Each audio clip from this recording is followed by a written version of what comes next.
What is going on, everybody? Welcome back to College Football Talk with Peter Burtnett. In today's episode, I'm going to be previewing the Week 13 action.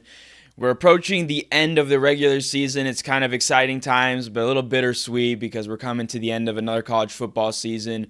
There's some big games to go over this week, some high stakes in a couple of conferences, and one for a couple of teams that are kind of in the group of five or independent range. But before I get into my preview and predictions, if you're going to enjoy this video, please feel free to leave a like, consider subscribing to the channel, and turn on those post notifications so you're always up to date whenever I upload. But getting things started out, going over the biggest game this weekend, this Saturday, top 5 matchup in Columbus. It's number 5 Indiana at number 2 Ohio State. The Hoosiers are 10-0, 7-0 in the Big Ten Conference. They are in the driver's seat to get to the Big Ten championship game where they would meet up with Oregon, who mathematically has officially clinched their spot in the Big Ten championship game.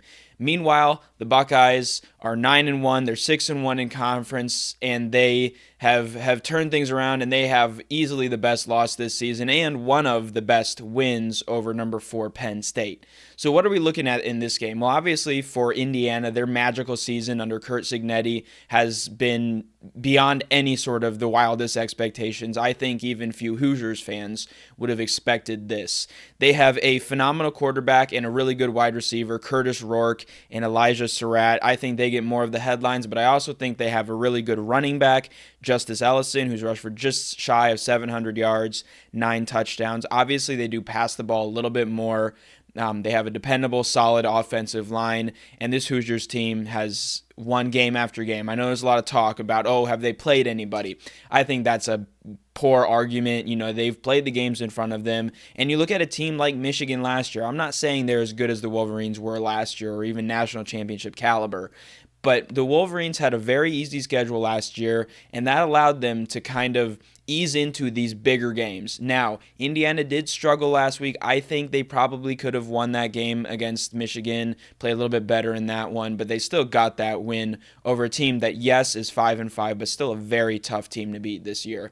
So for Indiana, that's what we're looking at. They have a good defense all around. Ohio State, the big storyline is, of course, the loss of center Seth McLaughlin, who's done with an Achilles tear, which I hope doesn't impact, his future next season going to the NFL, being a graduate transfer from Alabama. So that's a big blow. They already lost Josh Simmons as well, so it's a repurposed, reorganized offensive line. So that'll be something that's interesting to see. Indiana will certainly try to exploit that, but I think at the end of the day, Ohio State still has the weapons on offense, Will Howard quarterbacking, and wide receivers Jeremiah Smith, Emeka Egbuka, even using tight end G. Scott, Carnell Tate at receiver, Brandon Innes, all of those guys, and not to mention running backs Travion Henderson and Quinshaw Judkins. They have delivered, I think, for the most part, to the expectations that fans and college football fans and Ohio State fans expected overall. I think they are able to put a blemish on Indiana's dream season. I don't think the Hoosiers should be taken out of college football playoff consideration. I think they do keep it close, but I do think Ohio State gets a 28-24 win. Quickly staying in the Big Ten, another game to go over. Penn State, huge opportunity for Minnesota to pull a big upset. But I do think Penn State gets the win in Minneapolis. Then moving into a big game in the Big 12, you've got number 14 BYU at number 21 Arizona State. How about the Sun Devils? 8-2, 5-2 in conference. Kenny Dillingham has put them in the limelight after being projected the bottom team in the Big 12 conference. They have been playing really well recently. While BYU is kind of regressing, they barely beat Utah, and then they lose at home to Kansas to drop them to 9-1, 6-1. While they're regressing, Arizona State is absolutely surging, and they have the Big 12 championship game in their own hands. If they are able to win out, and that's all they're going to have to do, they'll be heading to the Big 12 championship game where, especially if they win this game against BYU, they'd likely be going against Colorado, who is playing at Kansas. So for these Sun Devils, they have a top-tier running back in Cam Scatterbo. and a solid wide receiver Jordan Tyson and quarterback Sam Levitt. Their defense did really well against Kansas State last week, allowing just 14 points. Overall, they haven't been dominant on defense, but they've done what they had to do, and overall their offense has been able to kind of maybe make up for some of those games where they give up a lot of points defensively. I think Arizona State keeps things rolling. This game is in Tempe, Arizona. I think that's a big advantage for them. And I think Arizona State gets a 27-20 win. Again, this winner of this game is likely to face Colorado. Buffaloes are definitely going to have to be careful against Kansas. That one's at Arrowhead, so that should be a pretty cool environment. I bet a lot of Colorado fans will be in that stadium. But I think Colorado gets a win there as well. Then we're looking at number 19 Army, who's 9-0, I believe 6-0 in American Conference play against number 6 Notre Dame, who is 9-1 overall. This game is being played at Yankee Stadium in the Bronx. The Fighting Irish have been hot really since their loss to Northern Illinois. I think they kind of struggled with Miami, Ohio after that, but overall they've been surging. They're also used to kind of that oddity, I guess, of playing a military academy where, they run oftentimes a triple option or some sort of offense along those lines. Notre Dame is used to facing that. They're used to all the tricks. Now, Army quarterback, and I'll call him quarterback running back, Bryson Daly, does a phenomenal job for the Black Knights, but I think Army doesn't quite have enough to keep up with what Notre Dame has on offense. You look at Riley Leonard, he's put together a good season this year after kind of struggling early, even at Texas A&M and especially against Northern Illinois. Jeremiah Love is a really good running back. They got kind of a couple of good running backs, Notre Dame does. I think they get a win. I think their defense is able to limit Army, and I think their offense gets the job done as well. Notre Dame 31, Army 14. Now, taking a look at the SEC, there are 3 teams who are all ranked in the top 15 who go on the road this week. Number 7, Alabama at Oklahoma. Number 15, Texas A&M at Auburn. And number 9, Ole Miss at Florida. Quickly going over these games, Alabama, proved their mettle a couple weeks ago when they beat LSU. Although LSU has definitely regressed as the season has gone along.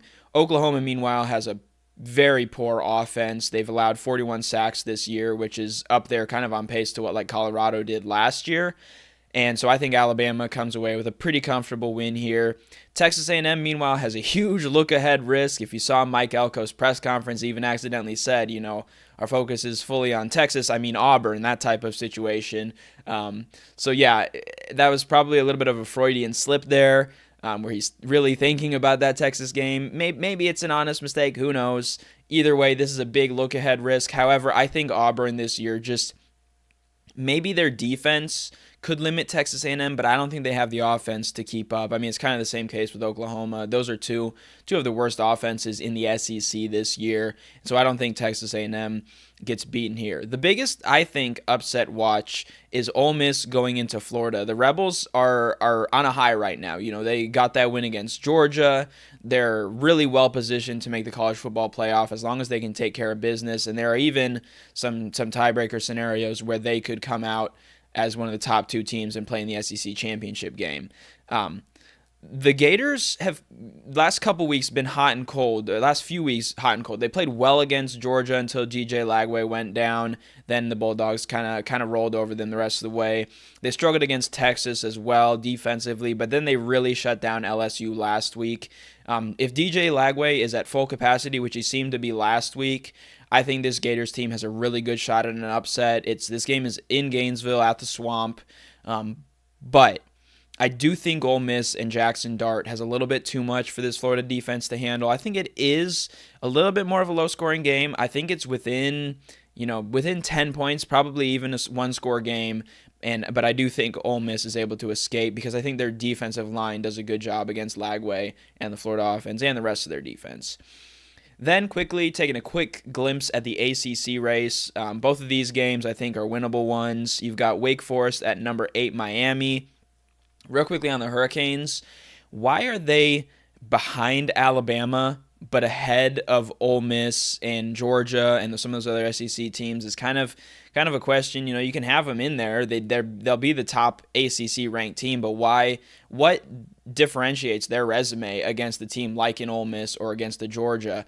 I'm not sure what the answer is there. I mean, it's not like Georgia Tech is a super quality loss. They don't exactly have a high quality win. Personally, especially after that loss to Georgia Tech, I'd probably slide the Hurricanes down behind all of these teams. I might even put them right in front of SMU, who's number 13. That's the other ACC game. They're at Virginia. I think both of those, Miami and SMU, get the wins. Those two teams are setting up week by week to face off in the ACC championship game. So I think those teams both continue their winning ways. But that's a look at the Week 13 action, plus a little bit of my thoughts on the most recent college football playoff rankings, because I didn't react to that this week. But let me know your thoughts on this week's action and the CFP rankings from earlier this week. But that's all for this episode of College Football Talk. I'm your host, Peter Burtnett, signing out. Peace.